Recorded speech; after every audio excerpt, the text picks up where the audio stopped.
Hello and welcome to a brand new episode of $1,000 Car Guy. Today we're going to be putting one of the cheapest lift kits possible on my 1990 Mazda Miata.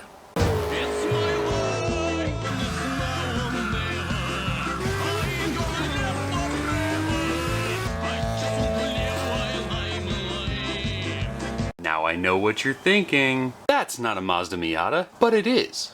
I'm sorry for the clip art in the front, but if it wasn't for that, I don't think most of you looking for this information would have clicked on it. You see, underneath the yellow corn husk of this Ford Festiva beats the rotting chassis of a 1990 Mazda Miata.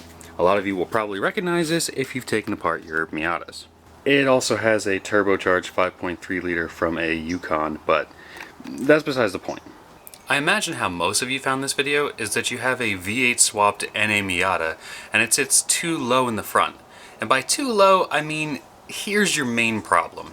You have severe oil pan ground clearance issues.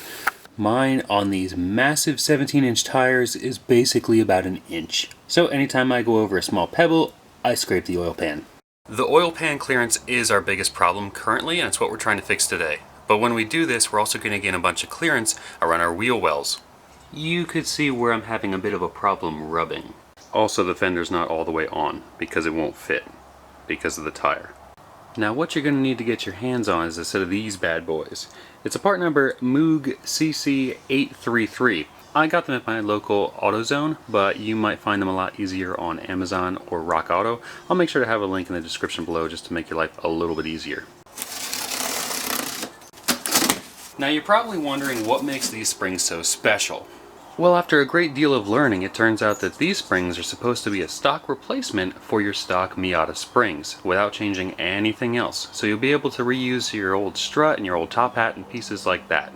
These springs were originally intended for a 1989 Ford Escort wagon. That's what you're going to be cross-referencing. But be careful because there's two different spring rates. You see, the stock Miata spring rates are good for about 158 pounds per inch. Well, that's not enough to carry all the excess weight of that V8 swap you just did. If you get the Moog part number CC831, it has a 270 pound per inch rate, which is great. It's over 100 pound-inch more of spring tension compression you can put on it, but why not go all out? My swap has the additional weight of the front end of the Festiva and also the turbocharged system and stock manifolds and crap like that. So I went for the big boys, the 300 pound per inch springs. These are Moog CC833. Again, it's, I guess, a stiffer suspension made for the Ford Escort wagon. I guess they had two options. If you're going to be carrying a bunch of stuff, you might want the stiffer springs, obviously. So let's see if the rumors are true. Can you put Ford Escort wagon rear springs into the front of a stock Mazda Miata? Step 1, jack up your car. Thanks, Mighty Car Mods. Make sure all the wheel lugs you have left are loose. If you're lucky like me, you can just remove the fender for more access. Go ahead and pull your wheel off. And now we can get a great look at how things are working. I'm currently jacking up on the lower control arm, and that is definitely on purpose. I need to get the car high enough that I can put a jack stand underneath something more of a structural point in the back. You can see how compressed these springs are, a ridiculous amount compared to a stock Miata. But that's because we've added an additional about 500 to 600 pounds on the front end of this thing, and it's just struggling to keep up. The next thing you want to do to get the cap off of the top of this strut is get a small flathead screwdriver and pry it underneath, and that will expose the nut that's holding in the top hat. The center nut is a 16 millimeter. With all the hardware removed, we're going to slowly lower the control arm. You'll probably notice how my sway bar is not attached to anything. You will probably have to disconnect yours near the control arm in order for you to do this step in a similar fashion.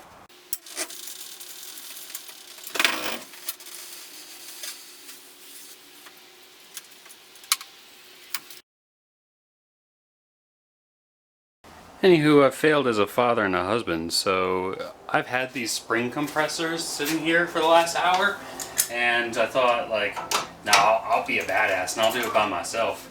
So I'm done with struggling. I see everybody else online being able to take these things out without any trouble, Like they usually have a friend just stand on the assembly and one of them pulls the spring out, but mine's not doing that for whatever reason, and I'm tired of messing with it, so we're gonna do it this way. And I don't have a 1-inch wrench, so I'm using an adjustable. Welcome to my life. Well, it's out. And what I can tell you is you can probably compress your strut enough to push up your top hat so that you can get it out of the way so that you can finally pry the spring out. I'll save you all the cussing that went along with that scene. So the new Escort spring on the left is considerably shorter, but the coil itself is actually thicker.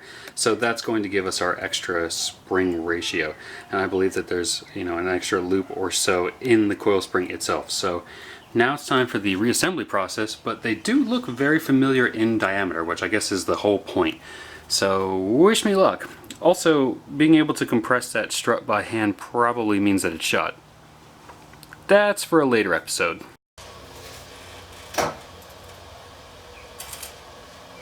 See, this being able to compress this strut by hand that far is probably not how it's supposed to happen. But that's a lot better. Well, it's a lot easier, I should say. Go ahead and get the top hat back in here, which is also kind of obliterated at this point, but I don't really care anymore. Once we get that seated properly over the shaft, should be able to let everything kind of decompress naturally. That's the plan anyway. In order to alleviate this process a little bit, I'm going to slide my jack back underneath of it and compress everything up to lift it back into place. So that took a considerable beating on the top of here. You can probably see some of the nicks. For whatever reason, it didn't want to pass through the area again, and we were actually lifting the whole car back off of the jack stand. So these springs are a lot stiffer.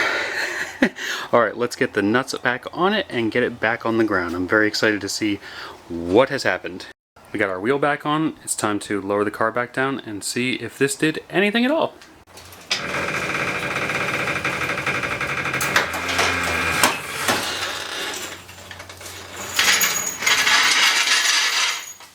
I was stuck underneath my own tire. Oh! Well, hi! Okay. Let's take a quick look underneath. Again, we've only got one side on, and I can't really push down on this. It's already compressed. Let's take a quick peek underneath. And so, oh yeah, we've got like 2 inches of ground clearance over here. Okay, great. So I know it looks very similar, but the fender wasn't actually mounted before. I couldn't even get it to the mount position with the tire in place.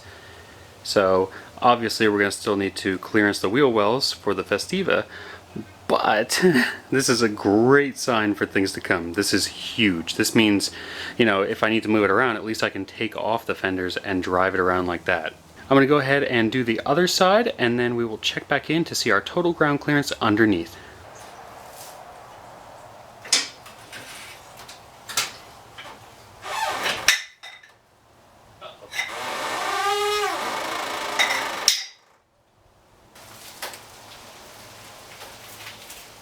Not that you guys don't believe me, but I just measured the gap between the oil pan and the ground, and we are over 3 inches now. So we gained almost 2 inches in height from where we were, which is incredible. It does make the car look a lot less slammed, but I am totally okay with that. I think for fun's sake, I'll just throw the fender back on and see what it looks like.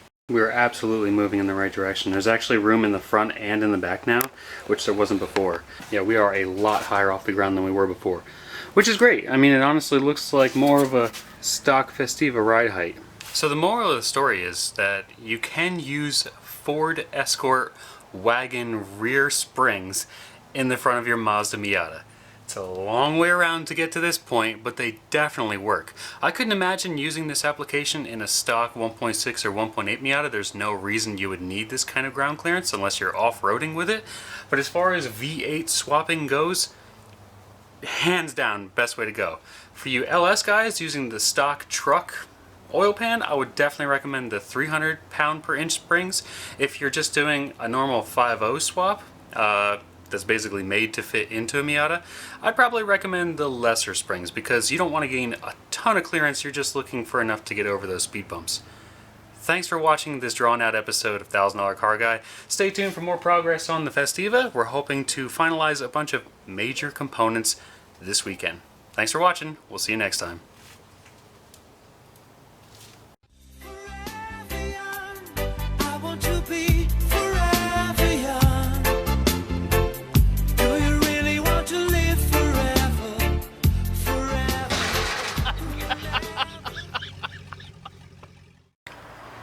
Little after the credits scene. Just for funsies, I threw all the stock Miata rims back on it, stock daisies, and this is the new ride height, which is fantastic.